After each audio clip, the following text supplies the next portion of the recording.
Hey, it's Mark Lanier with your video thought for the day. Okay, I'm coming to you from England this week, and it's been kind of overcast, and it's been kind of rainy, and it's been what I call book reading days. I mean, just where you want to snuggle up with something to drink and a good book. So yesterday, I talked to you about a book by Jarrett Stevens, our pastor at church. And it's a great book. But today I want to talk to you about this book by my buddy Dane Ortlund. It's entitled Gentle and Lowly.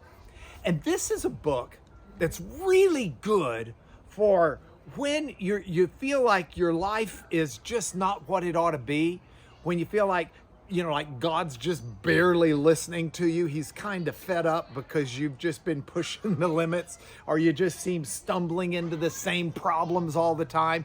And you just feel like it's a week and a bad time.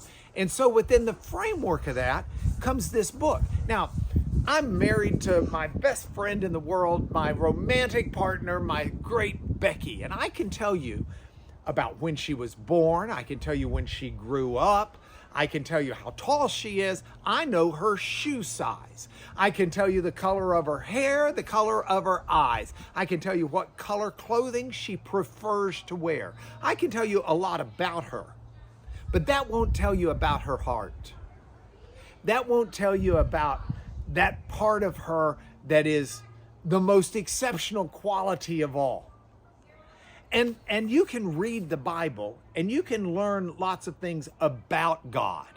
You can learn through the Old Testament how God expressed his temperament and what he did with Israel. But you can also read in the New Testament about Jesus and what Jesus did and things like that. The thing is, knowing the data does not always equate to understanding the heart of someone. And what Dane Ortlund does in this book is he tries to give you the heart of God. And so we get it, and I pulled out two examples for you, one from the Old Testament for my Jewish friends who are watching, and one from the New Testament for my Christian friends that are watching. And by the way, the Old Testament's there for the Christians as well, and I've got a lot of Jewish friends who are followers of Yeshua as well, so just mix and match. But Jesus says in Matthew, and it's one of these earliest chapters in here, where Jesus says, I am meek and lowly in heart. Matthew 11:29. And meek is, that praeus is the Greek word. It means gentle. I'm gentle. Think about that. The heart of God as a gentle heart. I mean, don't we need a gentle God?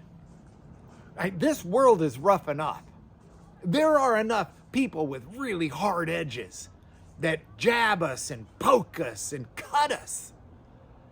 But we learn the heart of God when we learn that he's gentle and lowly. Lowly means God's willing to do whatever he can for us. He's not here to be served. He's here to serve. Wow, that's amazing. And it's a wonderful reflection of what was in the Old Testament in the prophet Jeremiah. Jeremiah 31:20, there's a whole chapter on this where God says, my heart yearns for him. And it's talking about for Israel, for his people. But the Hebrew word has a word for heart. It's lev, and that's the organ of the heart. But that's not the word used there. It's the word mira. Mira in the Hebrew is a reference to your bowels, your guts. Because in the Hebrew mentality of the Old Testament, your feelings are in your guts. We still talk about having a gut feeling for something. Your heart was your thinking organ in the Old Testament. So the Old Testament doesn't really say that God's thinking organ yearns for us. It says his guts. You could translate it, the bowels of God yearn for you, because he wants you in his gut. He desires you. If we understand today that God desires us, that God is gentle and loving and seeking to take care of us, not only does it change our day, but as we seek to model God in the lives of others, it changes the way we treat everybody else. And that is your video thought for the day.